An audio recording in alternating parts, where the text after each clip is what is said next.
All right, everyone, we're nearing the end of class. We're going to finish up with kind of like special populations, pediatrics, geriatrics, other special populations considerations. And so today we're going to talk about peds.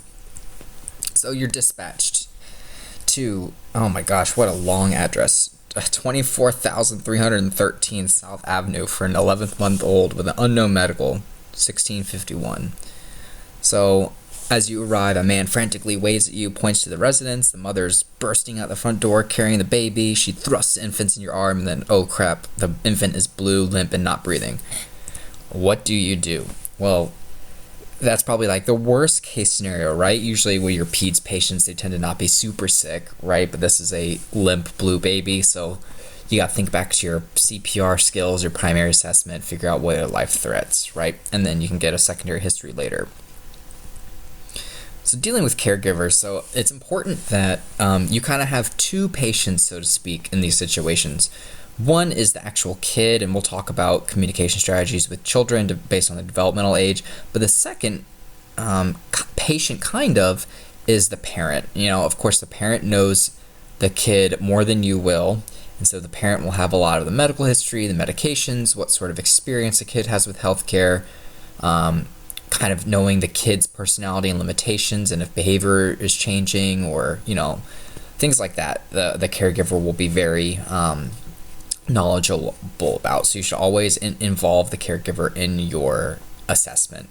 When you're interacting with kids and caregivers, it's important to be competent, calm, and confident. You know, don't mirror their anxiety, because that will just make the kid more anxious and that will make the parent even more anxious. So you need to be approaching the parents in a calm, confident manner.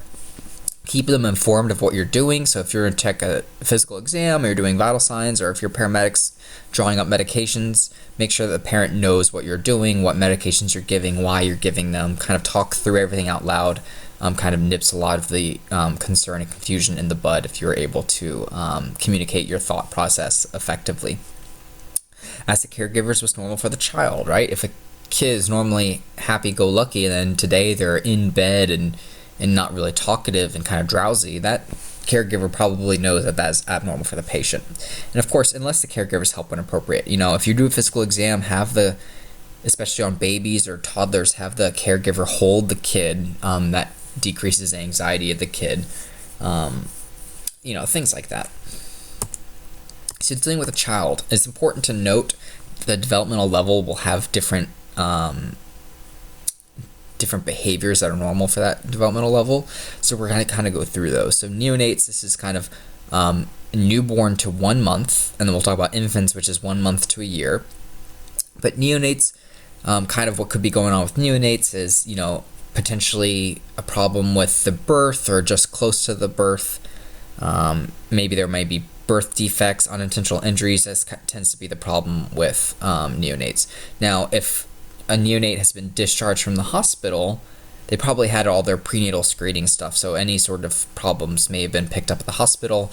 But a fever, this is high yield, a fever in any neonate is super, super bad and must be taken super seriously. All right, so a fever in like a 1-year-old, you know, there's a lot of common like bugs that cause fevers and they tend to not be serious. But in a neonate, it is very, very serious. So just burn that into your brain. A fever in someone under 1 year of age needs to go to the hospital all day, every day. It's not go check on with their pediatrician like in the next couple days. Just go to the hospital now, because those babies are going to get lumbar punctured. They're going to get blood cultures. They're going to get urine cultures. They're going to get scans. They're going to look for any source of infection, because it can be very, very, very dangerous for neonates to have a fever and an untreated infection. So that is super high yield. Now, infants is 1 month to 1 year. Usually under 6 months to the developmental level, they don't have stranger anxiety. Stranger anxieties start to develop at 6 months, and so they tend to be happy-go-lucky. Complete your scene size up, and we'll talk about the primary assessment, the patient assessment triangle, or pediatric assessment triangle later.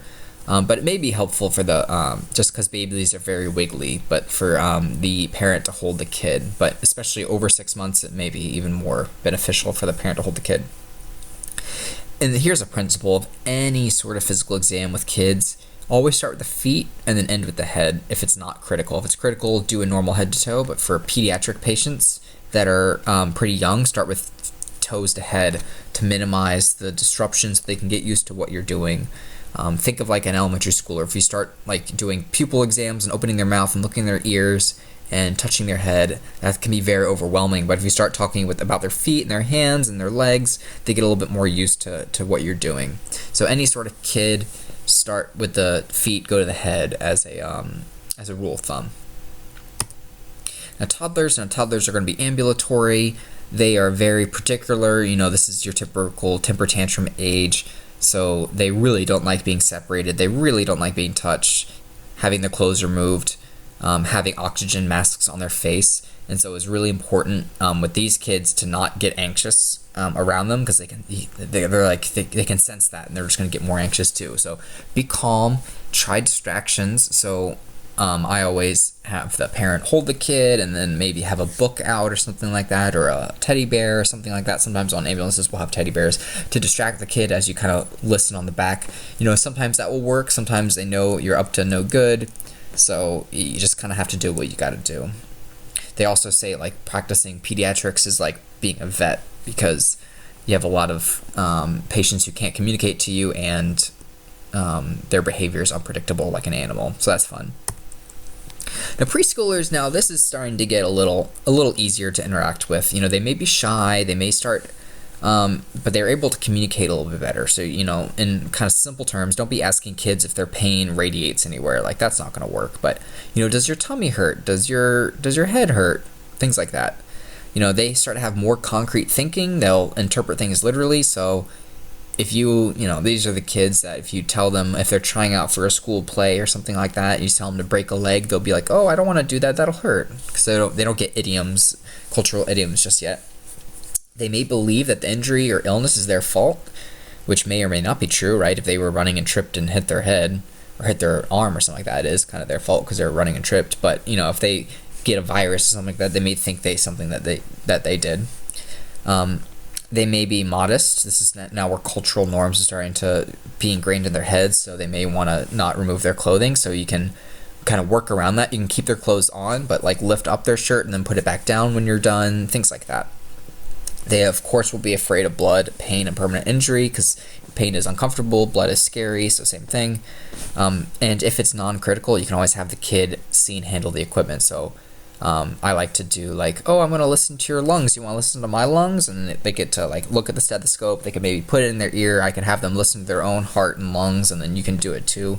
Just to kind of like, the less critical they are, this is a good principle. So kids who are super, super sick, we call it the popsicle test. So if you offer a kid a popsicle and they're not interested in having it whatsoever, they're really sick. And we call that like a toxic appearance. Those kids won't really care for your physical, like they're not going to really care that you're doing physical exams or removing their clothes, because they are just in such a state of disease that's not forward thinking in their cognition of what's going on. But for a kid who would be, they may be a little sick, but if you gave them a popsicle, they'd be okay with that. Those kids are the ones where you need to do all this kind of extra stuff to build rapport with them. School age. Now, these kids understand what doctors are like and hospitals are like, because they probably have a pediatrician. They kind of know the deal. They may still be shy with new people, but this is the time that they're going to school. They're meeting strangers, and so their stranger anxiety is much decreased. However, if there's an injury or illness, they may regress emotionally and be inconsolable. So it's important to know kind of the developmental level in that situation. They're usually curious, and so even more so with the preschoolers, these kids, you can talk about your thinking, things like that. Make sure you use age-appropriate words. Don't be saying your diaphragm or your coronary arteries to these kids. They're gonna have no idea, but they tend to know normal body parts. They also may have modesty, and of course, be honest with them. If something's going to hurt, like a blood sugar check, don't lie to them, because then they won't trust you for the rest of the thing, and that kind of affects how they interact with healthcare later down the line in their lives. If they keep thinking doctors always lie to them. But you can always, hey, there's going to be a little poke, and I know it's going to hurt, but we're going to be by your side. You can squeeze my hand, but it'll be done after a minute or two, and then it won't feel as bad. That would be good. Adolescents, now this is basic, these are basically adults, they may have some peer pressure and considerations with social norms. I mean, think back to when you're going through puberty in high school, all that stuff is going on.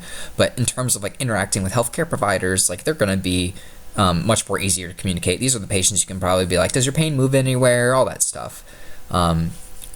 I mean, a lot of people believe they're invincible, but especially adolescents, right? They'll do crazy things. They're going to be preoccupied with their bodies, possibly because they're changing, and that's, hormones do crazy things to the mind and the body. They may be concerned about displaying scars because that will affect them for the rest of their life. Gaining trust in these patients is super important, so it's important to maybe try to speak to the adolescent away from the parents. Be like, hey, you're not in trouble, I'm not the police, but I need to know X, X, and X things.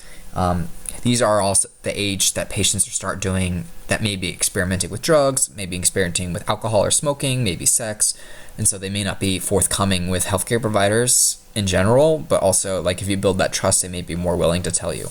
And like anytime you ask a question, it's important to say why.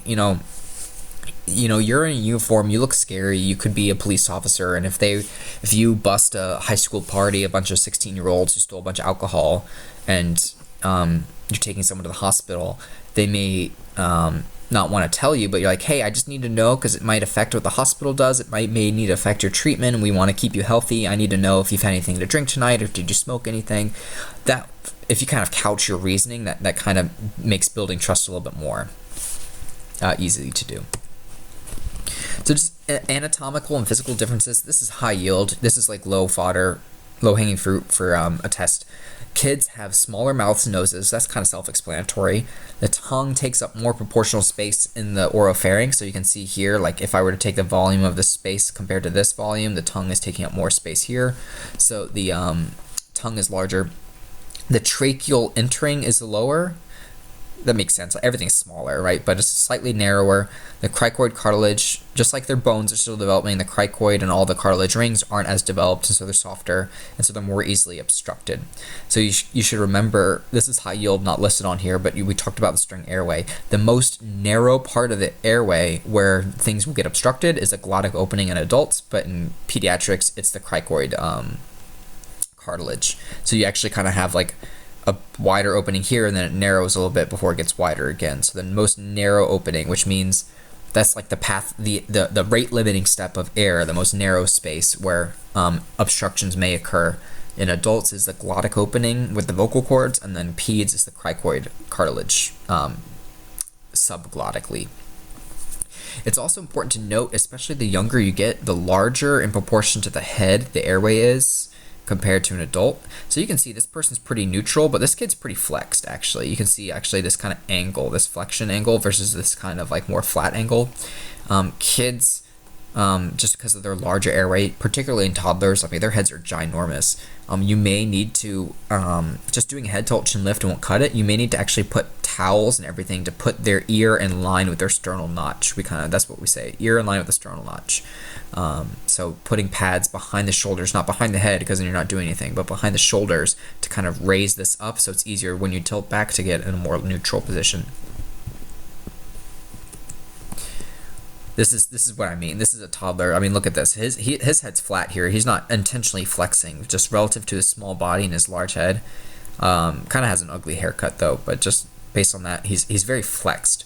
So this starts to go away as soon as you get to late school age and adolescence. They tend to more resemble adult anatomy, but it's just important to know for this kid, if you held tilt chin lift, it's not really going to do anything. You got to pad his back. So the head, proportionally larger, like I mentioned.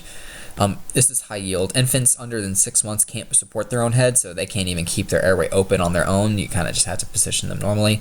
And then infants will have these soft spots in their head because the brain is enlarging in size. You don't want your skull sutures to all close up and then impair brain development, so you actually have soft spots on the skull.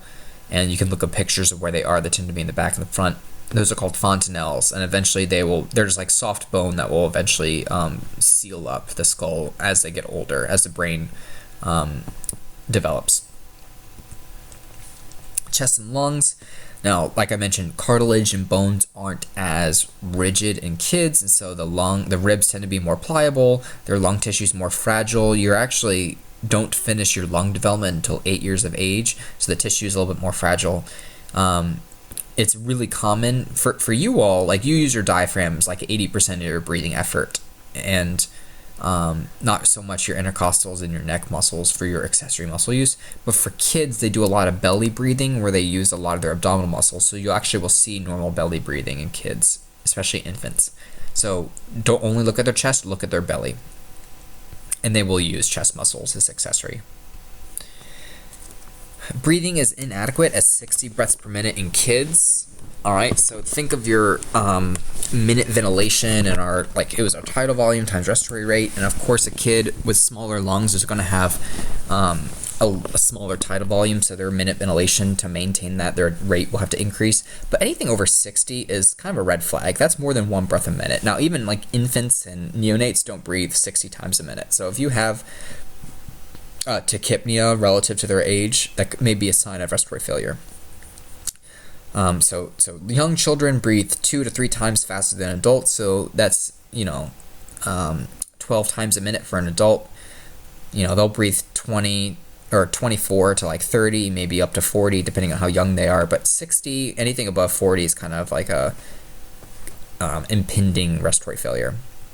And then in infants, like I mentioned, they're using their abdominal muscles. They're using a bunch of accessory muscles because everything's not as strong and well developed. So they actually may fatigue their diaphragm more quickly if they need to increase their minute ventilation, because let's say they have an infection, they need to breathe more because they need to get more oxygen in their body because they're compensating for whatever reason. Well, now they have to recruit more diaphragm that they're not used to. That muscle hasn't been working out for the past 18 years of their life or whatever. So that muscle may fatigue more quickly. Cardiovascular symptoms. Bradycardia is an ominous sign of hypoxia. So when your heart, this can be true with adults too. If you induce hypoxia, you can cause bradycardia. That's why we say to minimize your suctioning time and minimize your intubation time, because if you don't want to cause hypoxia, to cause bradycardia and arrest. But if you see a kid, normally you'd think, oh, they should be tachycardic relative to an adult because their cardiac output is going to be smaller than an adult. Like, to have their stroke volume slower, so their heart rate is going to have to be higher. So that's why we talk about pediatric vital signs and what is normal for them. So in any given situation, a kid's heartbeat should be faster than an adult's, just because they need to maintain a good cardiac output with a smaller stroke volume. And so if you see bradycardia in a kid, that's also an ominous sign, just because their heart is starting to be affected. You should never see a kid with a resting heart rate of like 60. That is like a huge red flag. Any sort of person, bradycardia would be the initial response to hypoxia. So an adult, if you start to get hypoxic, you'll become tachycardic, but prolonged hypoxia in an adult will lead to bradycardia. But for newborns, they don't have those sympathetic nervous system maturation to like respond to all these things. So that heart's first response is just to slow down. And then of course, like if you are in bradycardia, remember your mean arterial pressure is a sign of your cardiac output times systemic vascular resistance. So if you start getting bradycardic, your cardiac output decreases, you'll eventually become hypotensive. And of course, hypotensive is a sign of poor perfusion of your organs. However, kids, they have reserve to increase their heart rate faster, not so much their stroke volume, but increase their heart rate faster. So if they're in a hypovolemic shock state, they compensate very, very, this is burn this into your brain. Kids compensate very, very well until they crash on you. Adults, they compensate slowly okay, and then they'll slowly decompensate on you depending on how severe the shock state is. But for kids, they'll compensate very well to the point you may not even be able to tell they're in shock, and they'll crash. So for adults, we may start to get hypotensive with like a 10% blood loss, but kids won't start demonstrating hypotension until 30%. You don't need to memorize that. Just know that kids can compensate very well until they crash. Abdomen, of course, like the musculature on the kids' abdomens are going to be less well developed, and so it's easier for you to palpate things on their belly. They may be pot-bellied. That's just normal, especially in kids. Just because their abdominal muscles aren't strong, that doesn't protect them as much from blunt trauma. So that's, if someone's in a car accident or they got hit in the belly, you may be more concerned for internal organ damage. Their spleen and liver are not as protected by the ribs. They're more exposed. So you actually can feel livers and stuff on kids and stuff like that. I mean, the liver shouldn't be down here. that could be a sign of a chronic problem, but if you can actually palpate liver edges and stuff in kids. Extremities, just of course, like their bones aren't as rigid as adults. They have growth plates and everything. They're trying to grow, so if they get a fracture, it tends to be what's called a green stick fracture. Now that sounds kind of weird. Well, think of if you ever like played with sticks and like a really young sapling or something like that. If it's a really old dried out stick, you break it, it's done. But think of like those really young sticks that kind of splinter a little bit and are still connected, and you can maybe see the green underneath. That's what we mean by green stick. So it's not full fractures like a break in an adult. You kind of get these like splintering sort of fractures. That's what we call the green stick fracture in kids.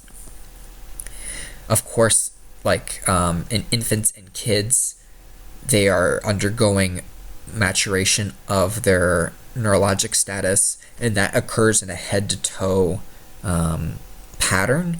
And that's what a lot of pediatricians do when they assess infants, is they kind of do a head to toe pattern of development. And so like that makes sense, right? The first thing infants need to do is have a good swallow reflex and be able to eat, and that's in their head. And that's where the shortest neurons is. Neurons going from the head all the way to the feet are pretty long, and so that's why kids kind of have the grasping reflex and move their arms a little bit more than their legs, and then that's why they crawl before they start to walk, all that stuff. It's the head to toe. And also kids don't have like the good hand-eye coordination, they can fall.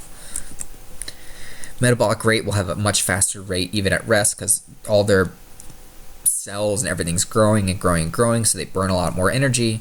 So pediatric patients are at risk for hypoglycemia, particularly in the setting of diabetes, just because their energy needs are higher. So skin and body surface area. So the skin surface on a kid is large compared to the body mass. So that's a little confusing. So relative to an adult and the volume that the adult takes up, the skin is less of a surface area compared to a kid. So a kid will have, per volume unit of body mass or body volume, they'll have more skin relative to an adult. So more skin your skin is how you get rid of temperature and things like that, right? You sweat or you shiver, all that stuff. So kids may have trouble regulating their temperature. That's why it's really important for like babies, as soon as they come out of the womb, to warm them up and dry them, because they can cool off very quickly. Additionally, the skin is slightly thinner and more delicate, so it can have more, that's why baby skin's much softer compared to an adult. So let's talk about assessment. So as with everyone, scene size up, scene safety, BSI, number of patients, MOI, NOI, just consider your standard precautions, medical trauma, scene safety. I'm not going to go into that, but what the key here that you need to burn into your brain is a pediatric assessment triangle. And I don't really care for this, just because it seems like something extra, another term you have to know, because it literally is the exact same thing in adults. The only thing is different in kids is they change out airway with appearance. So I mean, it's unfortunately it's high yield because you'll be assessed on these things in a testing situation, but I mean I just feel like it's self-explanatory compared to everything else we do. But basically, this is your primary assessment in a kid. You look at their appearance. Do they look sick or not sick? How's their breathing? How's their circulation? And it's called a triangle because all the pediatricians who came up with this thought they were so smart, because if one arm of the triangle is not good, the triangle will fall apart. So basically, this is your general impression. Are they sick or not sick? Are they displaying normal, developmentally appropriate behavior? Is this behavior normal for them per their family?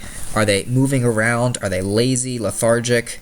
Are they attentive? Do they look at their caregivers? Do they look at you? Have good eye contact. You assess their consciousness on the AVPU scale. So look, this kid is looking at this guy. That's good eye contact. But she kind of looks a little lethargic, a little lazy. Do your AVPU scale, right? You're not going to assess orientation. Do you know what year it is? The kid's like, I'm 5. So just be like, how old are you? Or what, how was Christmas recent? I don't know. That's a dumb question. But you can assess age appropriate orientation. Did you go to school today? Is it the weekend? That might be reasonable. Airways, head tilt, chin lift. The main cause, this is high yield, and we talked about this during cardiac arrest. The most common cause of cardiac arrest in adults is a cardiac problem. The most common cause of cardiac arrest in kids is a respiratory problem. So airway and breathing are super high yield for kids. So head tilt, chin lift, making sure their airway is patent. If you need to pad behind them, that is really important to keep their airway open. You may need to do NPAs and OPAs. If they are unresponsive and can't protect their airway, you need to make sure you size them appropriately. And remember, there are physiologic differences.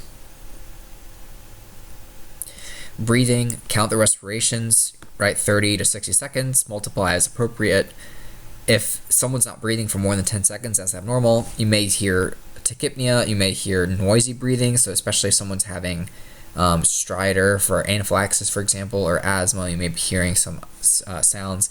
Their breathing just may not feel appropriate, just like too super shallow, so they may have diminished breathing. Listen to their lung sounds as well. Circulation, look at their cap refill. They should have a good brisk cap refill. They should have good pulses. Now remember, adults, you check carotids, you can check radials, and younger kids, you can check radials, but then babies, you need to check brachial. All right, you won't be able to find a carotid on a baby. Assess the pulse rate and strength. Do they have pallor in their extremities? Do they have cyanosis in their extremities around their mouth? You'll talk about the APGAR scale for OBGYN, and you'll learn about grading that. Warmth and color, are their extremities cold? Is their body warm? Is their whole body cold? All that stuff. Urinary output, this may be important to ask, like, are they peeing normally, especially for babies who have diapers, because the rate of how many diapers they're making may decrease, and that may be a sign of poor kidney circulation. Now, adults, it's, we don't frequently ask about urine output in the pre-hospital setting, because people don't tend to pay attention to how much they're peeing. I mean, you can ask it. I had a patient the other day who may be in renal failure, and I asked her about how much she's peeing, but we don't just ask every old person. But for kids, this may be an objective point of data that may talk about their hydration status and their circulatory status, especially if kids are refusing to feed or not eating appropriately. They may pee less, they may have less diapers, and that is an objective data point that kind of alludes to their circulatory status. So think about in young kids who aren't potty trained to get urinary output. If you ask like a third grader how's their peeing, they may not have enough cognition to pay attention to how much they're peeing and all that stuff, because this is not like a thing for them. But younger kids, knowing the parents, asking them that may be useful. Of course, their mental status, if they're altered, they may have poor brain perfusion. Patient priority, of course, this is for everyone. If there's something if there's a problem in the primary, or if there's just provider judgment and the scene size up based on the nature of illness or mechanism, you can always make it a high priority patient. So secondary. So with kids, gather the medical history first from the caregiver. The kid's not going to know their medical problems necessarily, depending on if it's a chronic problem or stuff like that. Trauma, you may need to do the physical and vitals first, because their medical history may not be as pertinent to the trauma going on.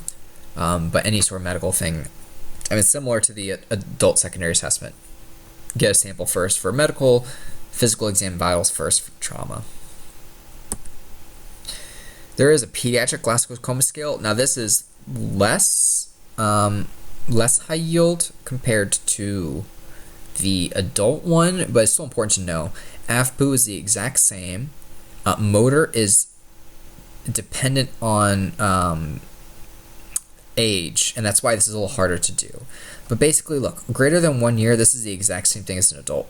Right, we have our localized withdrawal, we have our flexion posturing, extension posturing, but for under 1 year, they can't understand what you're saying, they won't obey commands, so we get rid of that.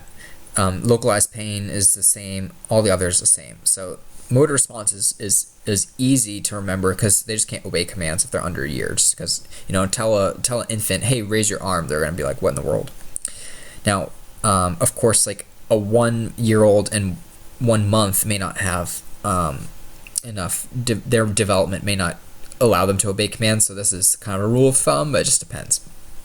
Now, of course, verbal, like talking is a late sort of developmental component, so kids don't start talking until 1 year of age, and it's still like, we say like 100, we say it's only like a couple of words in the first year of life, near the first year of life, and then maybe upwards of like 50 words for 2 years old. And so you just need to do that appropriately. So especially if they're under 2 years old, do they make noises appropriately? Are they smiling? That's kind of like an emotional cognitive assessment. If they coo or crying, here of course like cries is not a good differentiator, but like if they're constantly crying with inability to console, consider that there's something going wrong. Grunts, inappropriate. This is actually not very useful. Crying could all be all these three, but maybe it's just the severity of the cry. So this kid's also screaming, just noises, grunts without anything. That's ominous, right? Kids should be awake if there's an ambulance and a bunch of new people around. So if they're just grunting or not even making noise, that's concerning. 2 to 5 years, now they can start saying words, but it may be like a kid is not going to say at 2 years old that my arm hurts. They may just say arm hurt or something like that. So use their age appropriate developmental levels for appropriate words and phrases. Now this is kind of interesting. Inappropriate words. Now kids may not have the vocabulary to say it. Like for someone like a adult head trauma, if they start saying like words that don't make sense, that would be concerning with this inappropriate words here. But for kids, if they say a word that they know over and over again, like cat, but that doesn't really make sense to the situation, like they don't see a cat, they're like hurting, that would be what we mean by inappropriate. And then of course grunting, incomprehensible sounds, that's kind of across the board. This is a little lower yields, but just know that there's a pediatric score. Other physical exams. If you hear hoarseness, that could be a sign of upper airway obstruction. Nasal flaring is a sign of respiratory stress. Also, like head bobbing as well. Attain a rest rate before touching the child, because if you make them anxious and you add that extra variable, they may become a little bit more tachypnic, so you want to get this before you touch them. And then this is high yield. Normal systolic is 80 times 2 in years. So if a kid is 8 years old, I would expect their systolic to be 96. Anything below that is hypotension.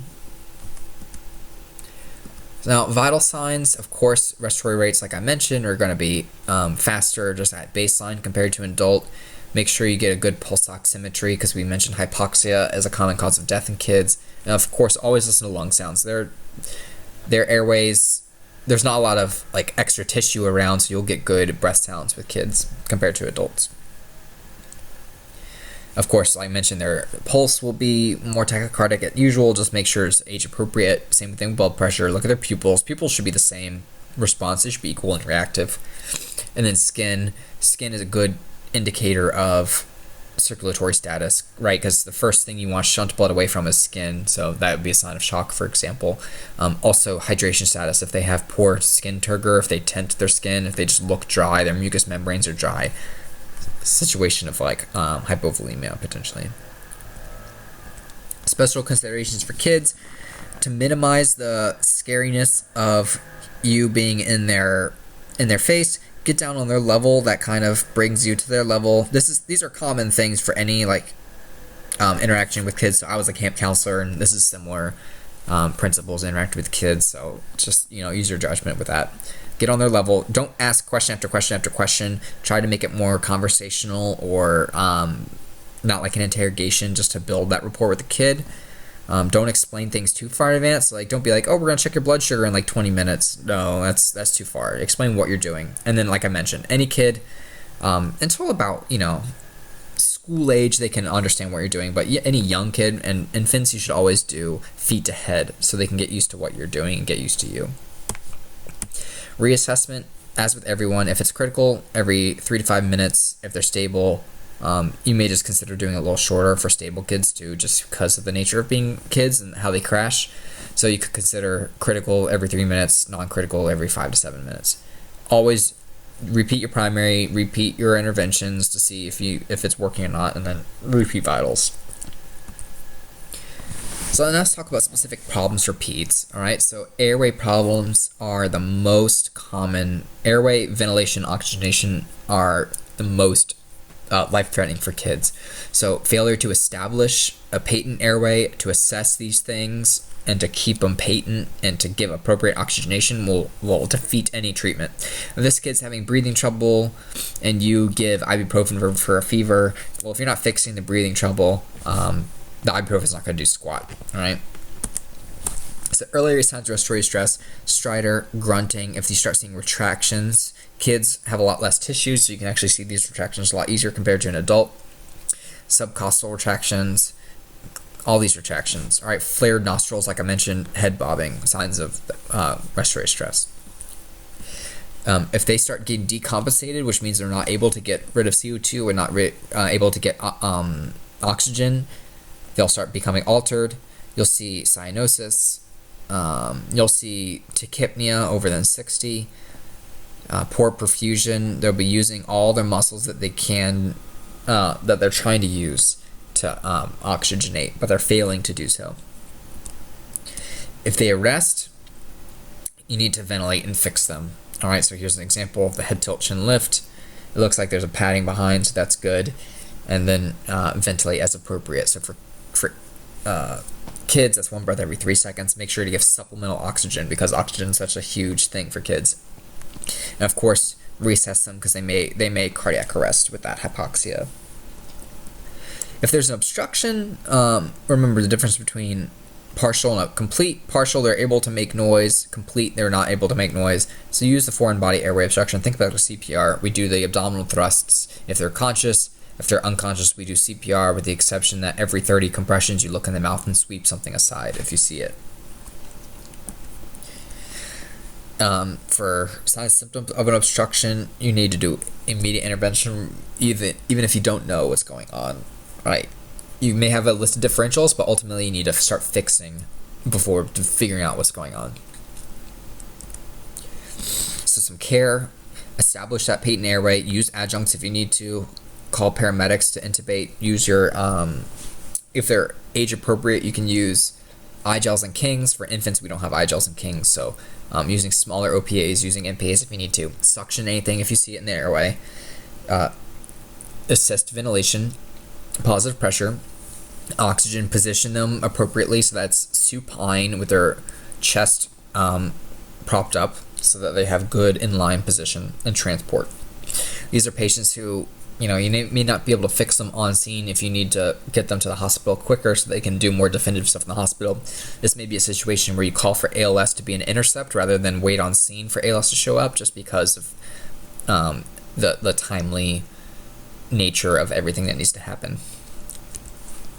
If there's a foreign body, I mentioned, don't perform interventions unless the patient can't make any noises. So this is the same for the adult. If they're coughing, encourage them to keep coughing, let them keep coughing. But if they make no noises, you need to do foreign body airway obstruction. So for infants, that's the 5 chest compressions in the front, flip them over, hit them on the back 5 times. For any other person, it's the abdominal thrust only. You can provide blow by oxygen. I'm a skeptic if this actually provides anything. So this is example. It looks like he hid a little oxygen tube in this little bathroom paper cup. Of course, this is going to be a lot less than like a nasal cannula and non-breather, but kids may be anxious and you may increase the respiratory rate and needs if you put a mask on them. So the blow by for a mild obstruction may be a little easier to do. If it's severe, back thrusts or back blows and chest thrusts, call ALS. If it's unresponsive, that's your CPR, right? 30 compressions, look in the mouth, sweep anything if you see it, give 2 breaths, and then go back to compressions and keep doing that. So this one is, if you have multiple people, this is high yield. If you have multiple people and it's a unresponsive baby with a foreign body airway obstruction, you do 30 compressions, look in the mouth, 2 breaths. If it's a cardiac arrest in a baby or child, it's 15 compressions, 2 breaths if you have more than 1 person. So that's different. So if you have multiple people and it's an obstruction that's causing the problem, you do 30 and look in the mouth and 2. You don't do the 15 and 2. Just remember, why are we doing CPR here? Well, we're doing it to get rid of an airway obstruction, right? So that way we need to make sure we look in the mouth. Likewise for kid, his hair is just all over the place, but basically you do the abdominal thrust. Remember, thumb against the navel, just above the navel, inwards and upwards. If it's unresponsive, you do CPR, 30 compressions, look in the mouth, 2 breaths, 30 compressions, look in the mouth, 2 breaths, regardless of how many people you have. All right, and you keep doing that until the object is removed and then you're able to ventilate.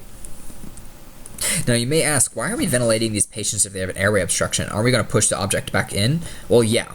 But the deal here is we're doing compressions to get the air in the lungs to force the object out with that pressure, to hopefully we can scoop it aside.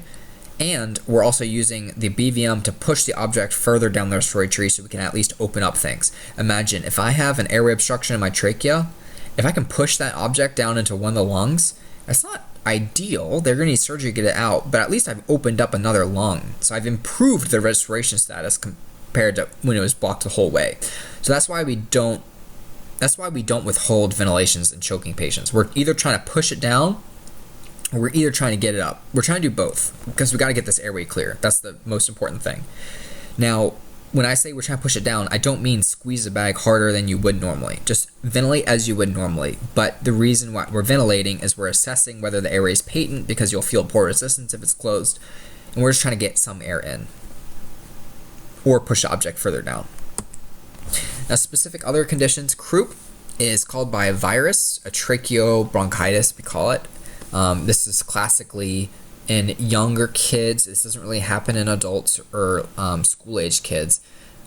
They may have signs of upper respiratory infection, cough, runny nose, but they have this classic barking cough. It's called like a seal barking cough, and it gets better with exposure to either warm air or cool air. So these are classically, you'll hear like this story, like my kid was coughing so much and it sounded like a seal barking or a dog barking, but when I brought them outside in the cold air, it like got better. That would be suggestive of croup. Now, emergency medical care, we just give blow-by oxygen. You don't necessarily need to give them a non breather or anything like that. This isn't particularly life-threatening. It's basically just kind of swelling in the bronchial tree and the trachea. And it's not to the level of like stridor. Stridor is high-pitched. This is kind of like low-pitched barking cough. You don't really hear the stridor if they're breathing without the cough. Epiglottitis, now this can be life-threatening. This is inflammation of the epiglottis. This classically can occur in kids who don't get vaccinated because there's a bacteria called Haemophilus influenza that we do vaccinate against, but in kids who are unvaccinated or who may be too young for vaccination may get this. Is inflammation of the epiglottis. Adults can get this as well. They're usually caused by other bugs. Basically, the inflammation here, right, that's right at the glottic opening. And so that causes a high-pitched upper airway stridor. This is very bad. This is somewhere where you need to call medical control, let them know this is coming, give supportive oxygen. This is important to try to keep the kid calm. They may be sitting forward, they may be tripoding, they may be having their head extended, they may be having a hot potato voice, they may be afraid to swallow stuff, so they may be drooling because it hurts so much. But these kids basically go straight to the OR to establish an airway, because if you excite them and they need to breathe more, they may collapse their own airway. So this may be someone where you need to have a conversation with your team and medical control if you need to calm lights and sirens, which you may need to, or if you are just driving very quickly with like an escort to clear the way so that the lights and sirens don't excite the kid more. You probably would go lights and sirens, but something to try to keep the kid calm, support them as much as you can. You don't want this airway to crash. Probably call ALS as an intercept if they need to intubate, but doing anything unnecessarily, like trying to put an NPA in or OPA in, will just make them more when they're conscious. Well, you're not going to do OPA for the conscious, but trying to put an NPA in for their airway is not going to fix it because it's an epiglottic problem. But if they go unresponsive, that's when you need to start ventilating, call ALS, then that's where you establish an airway. If they're conscious, don't do anything that freaks them out too much, basically. Asthma is a chronic medical condition that is reversible bronchoconstriction and mucus production. This is very common in kids. They'll frequently have inhalers. They may have rescue inhalers at home. They may have tried doing it.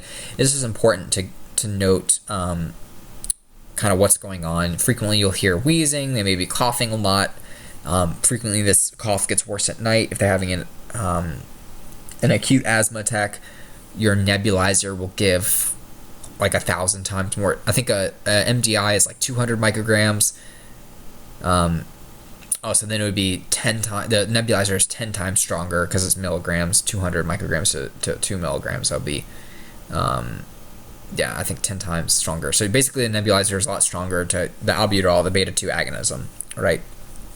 Remember, albuterol you can only give if they have prescription, and for peds, their heart rate can't be over 200. So make sure you get a set of vital signs before you give it. But listen to their lung sounds, see if their lung sounds get better.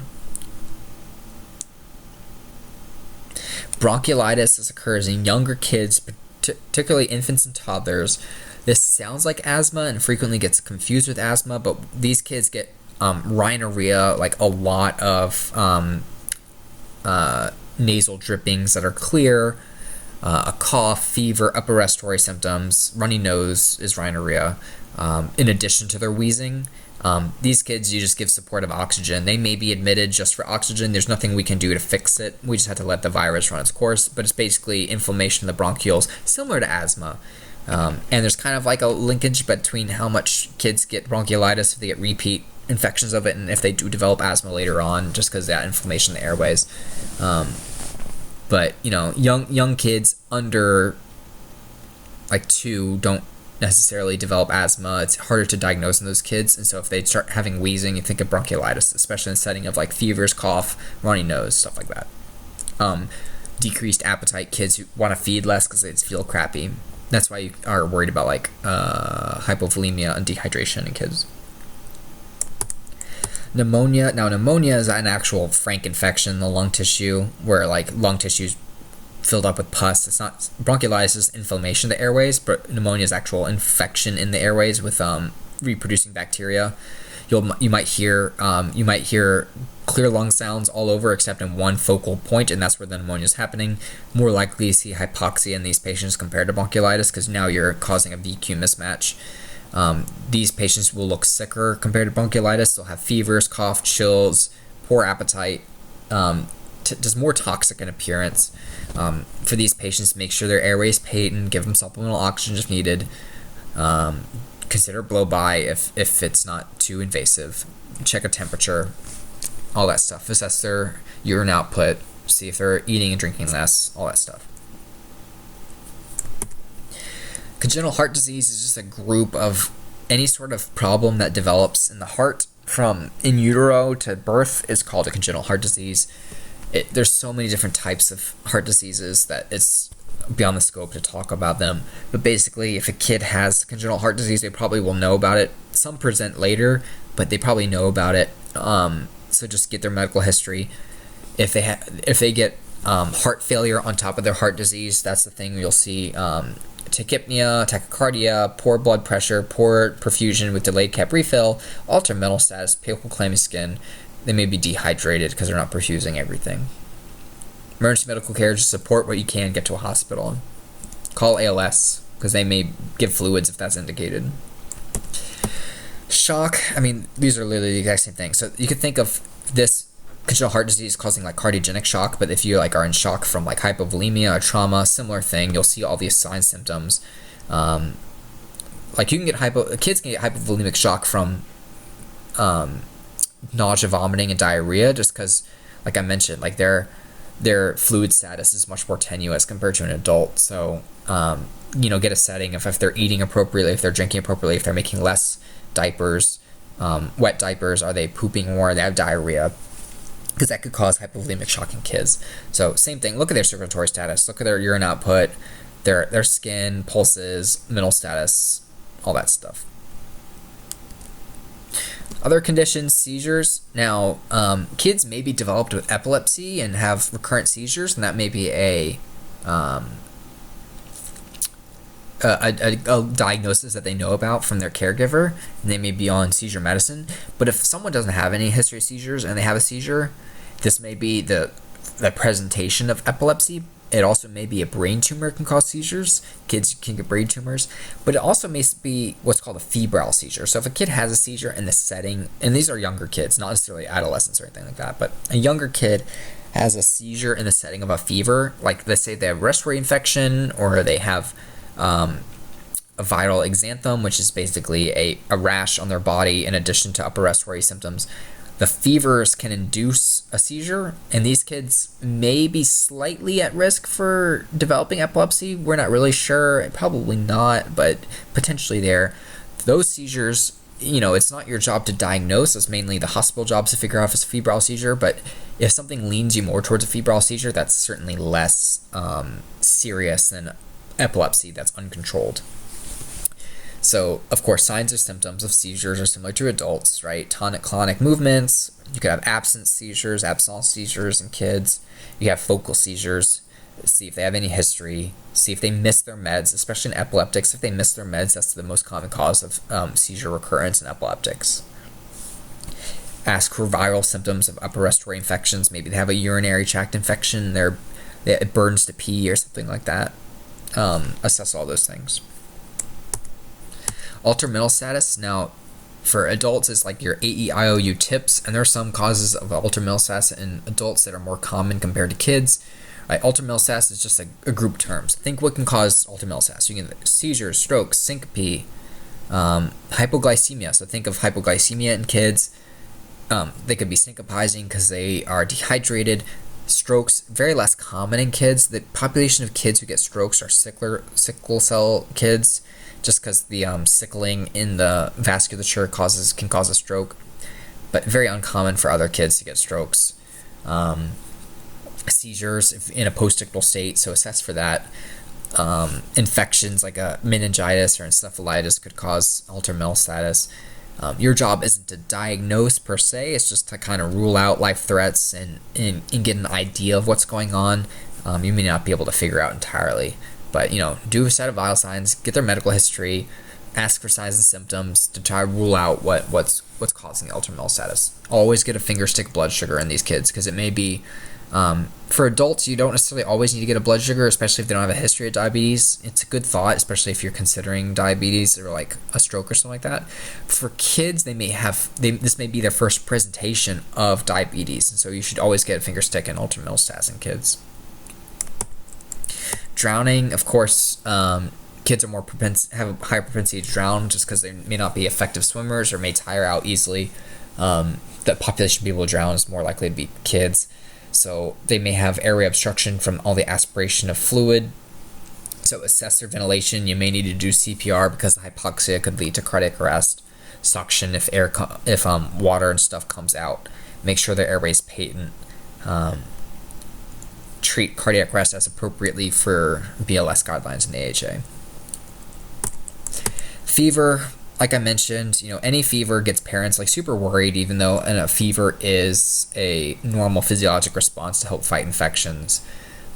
Fevers make kids more food averse, and so they may not eat and drink as appropriate compared to an adult. So usually the reason we treat fevers in kids is so that they will eat and drink. It's not to treat the infection, just because kids get dehydrated so much easier. And fevers also increase what's called your insensible losses. So when your body temperature increases, you breathe off more water vapor and you lose more fluid that way. So kids can dehydrate really easily. So that's why we treat fevers in kids. Although it is their body just fighting the infection normally. Of course, if it gets to be super high, like in the 103, 104, you could also consider, is it like a heat stroke or heat exhaustion? Is there some sort of exposure thing going on? Also consider, is there a sign and symptom of febrile seizures? This is kind of in the range we think about febrile seizures. Meningitis, altered mental status in the setting of a fever. They may have focal neural complaints. They may just have other neural complaints like abnormal hearing or sight or taste or smell. Seizures can happen with meningitis.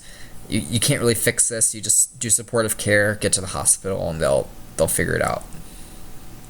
But meningitis is basically infection in the meninges of the brain, and encephalitis is infection of the brain. GI disorders, very common, especially in preschool or school-age kids or daycare, because one kid gets diarrhea, they poop everywhere, and then they don't wash their hands, and it's very common to spread like a wildfire through whole groups of kids. And there's viruses that cause GI disturbances in kids more likely than adults. And so GI distress, right? Nausea, vomiting, diarrhea, just normal viral gastroenteritis. They may or may not have a fever. Not very common with viral gastro, but because of the nausea, they may be less likely to eat or drink. So you just gotta support them as you can. Assess for circulation. If they're shocky because of hypovolemia and dehydration, you may need to consider giving fluids by calling ALS. Here they're checking the pulse with the brachial. Poisoning. Now this is important because kids, look, I want to drink all these things. Like I see lots of colors. I see green. That's my laundry detergent right there. Spray bottles. Like all these things look fun to drink. They may smell nice, especially like antifreeze smells really nice or tastes nice. So they may drink all these things. So it's really important that if you go to a potential poisoning, you could consider bringing the poison with you. Always call the poison control hotline. It's 1-800-222-1222. I would encourage you to save that in your phone or just memorize it because it's a really easy number.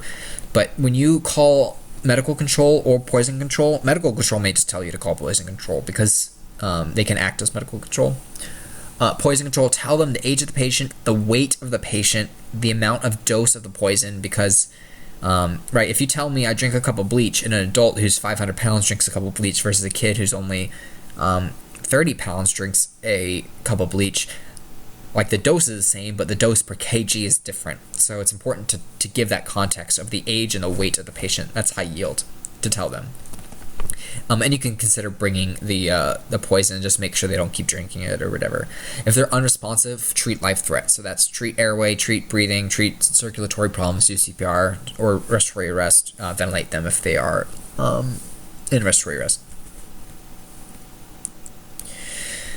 Something kind of in the literature is called an ALTI or a BRUI. Is like a brief, unexplained event is a BRUI, but ALTI, it's kind of annoying, this diagnosis, because it's really not satisfying, but it's basically like if a parent tells a history of my kid just stopped breathing for like a couple of seconds and then you came here and then they're better, and then you go to the hospital and they do all this workup and they can't find anything. An ALTI is a diagnosis of exclusion, and it could just be from a variety of things. Like maybe something happened, like the kid pinched off their airway when they were sleeping, they stopped breathing, but then they moved and fixed it. Or maybe the kid just passed out for whatever reason. Like these are poor historians and are often practicing veterinary medicine. You can't figure everything out. Something more sinister is going on, but the hospital would probably figure it out. Maybe the parent is just more primed to think things are abnormal that are actually normal. So it's kind of like an unsatisfying and kind of an annoying diagnosis, but it's a thing.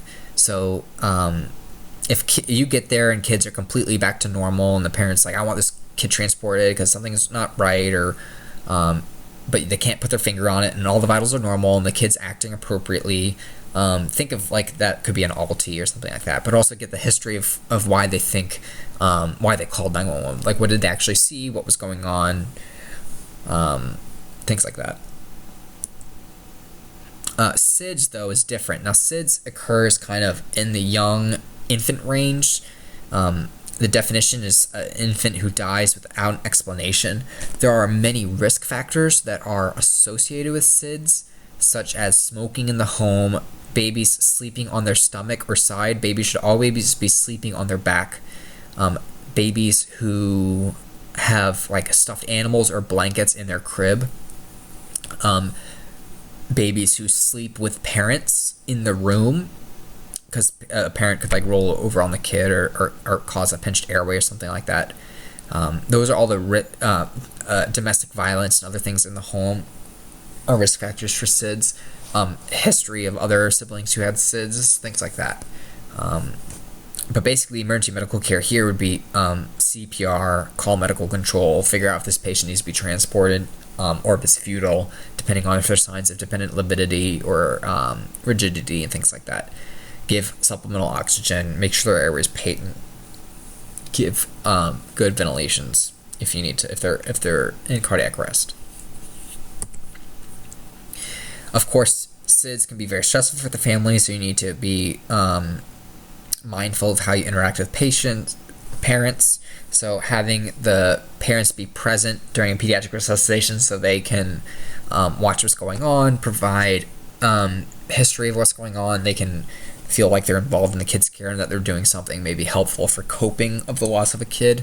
And this is true not just of SIDS, but any sort of pediatric resuscitation. Don't trying to remove them just may increase the stress. So having them present, as long as they're not threatening providers or getting in the way. Of course, like if they're getting in the way, you can ask them to move back. But if they're like super histrionic or something like that, you may need to remove them. But try to have them involved if you can. Now, pediatric trauma most commonly will be blunt, right?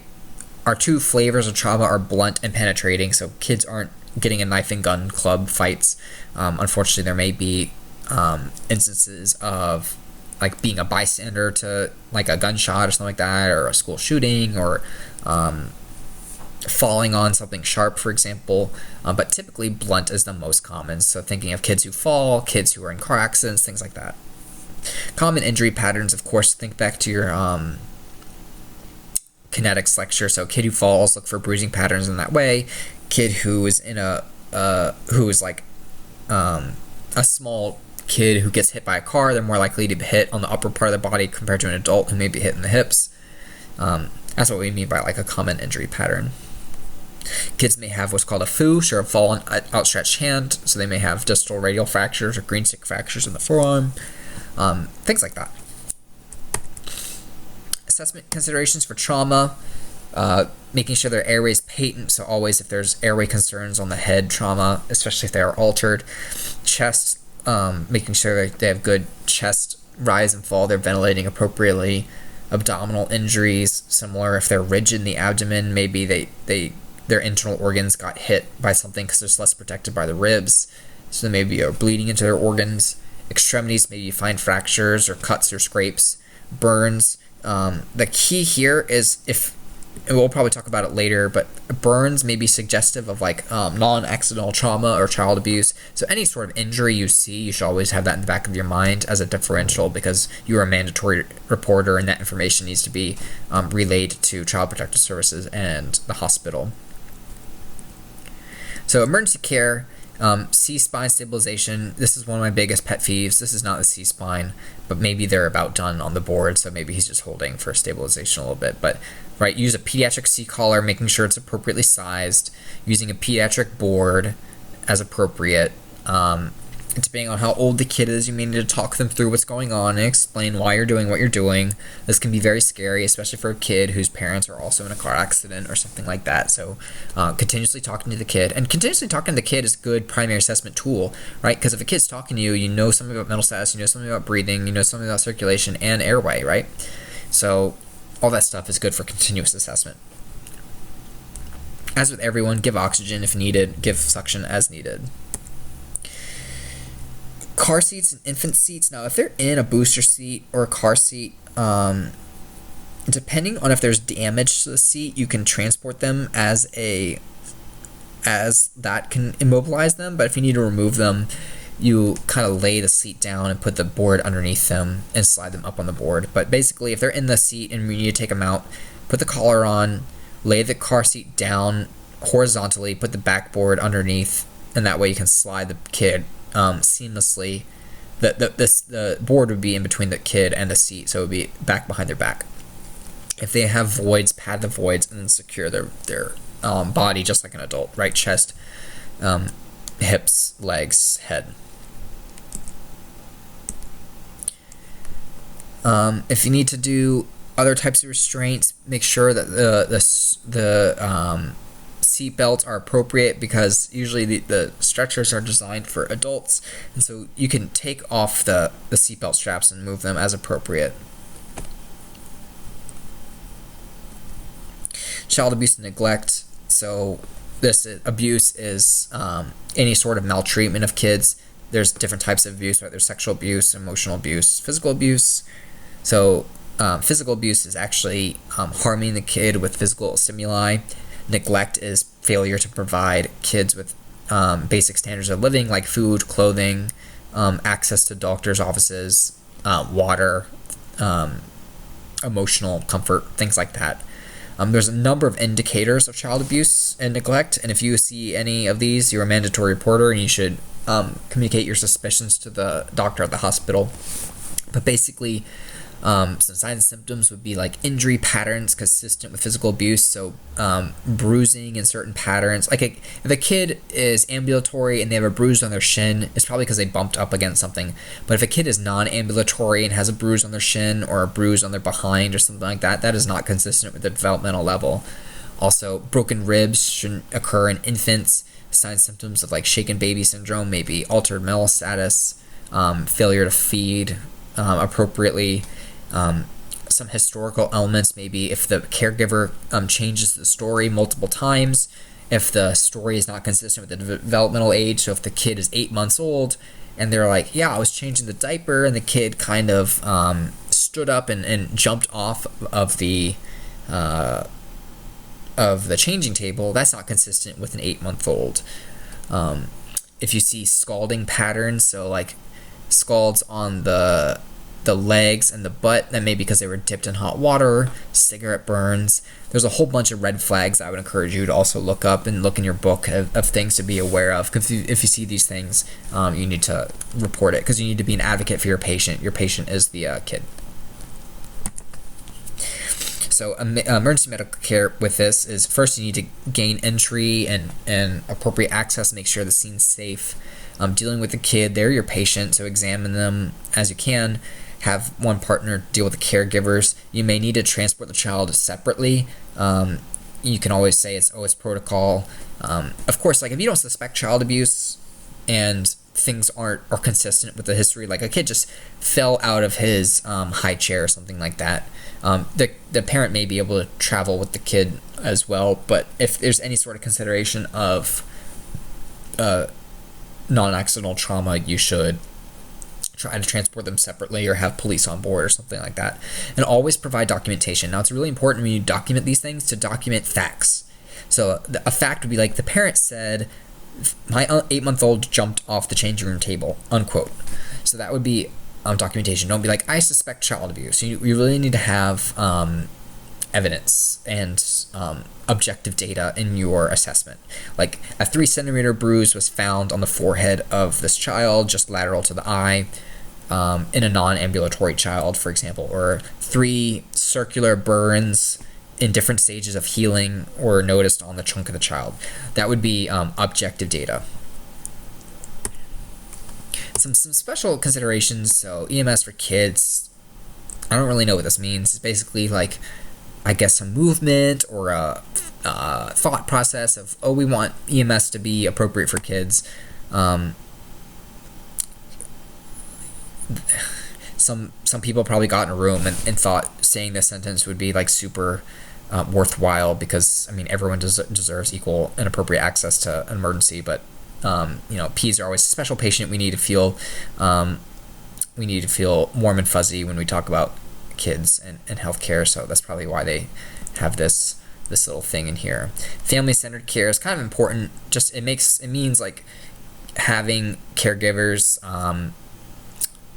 involved in the patient's care, because the caregivers will know more about the patient, particularly if these patients are chronically disabled or have special healthcare needs.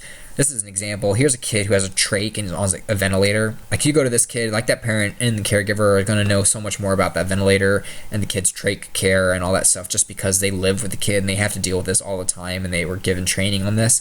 So involving family members is important to save your back too. Always take care of yourself. Dealing with kids can be stressful. If you have a kid or if you have experiences in your life that make that dealing with kids may bring up, it can just be stressful, especially if you have kids of your own.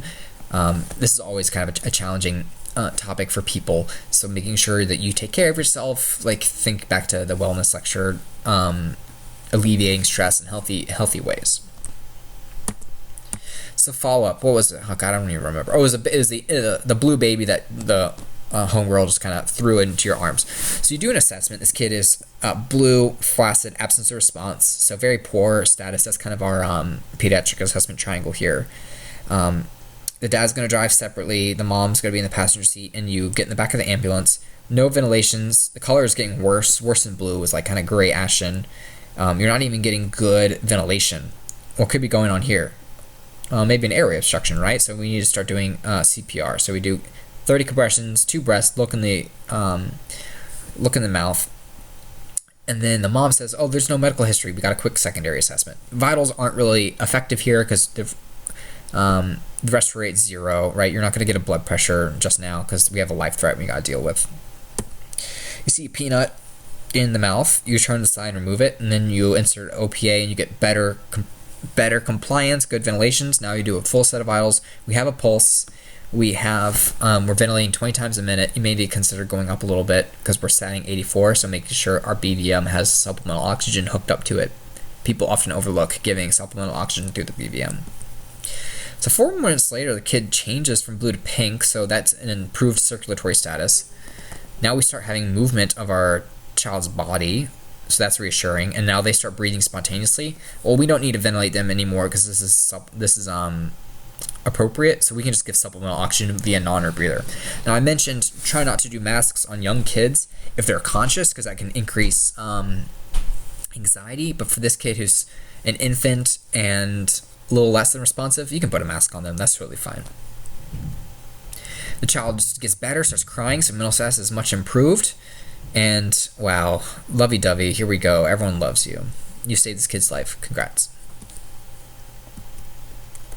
And that is pediatrics. So if you have any questions, make sure you know the high-yield terms and conditions that pediatric patients are more likely to do, the anatomic and physiologic difference between adult and kids, knowing that kids compensate very well until they don't compensate anymore, knowing red flags about child abuse. All those things are fair game for a test. Alrighty then.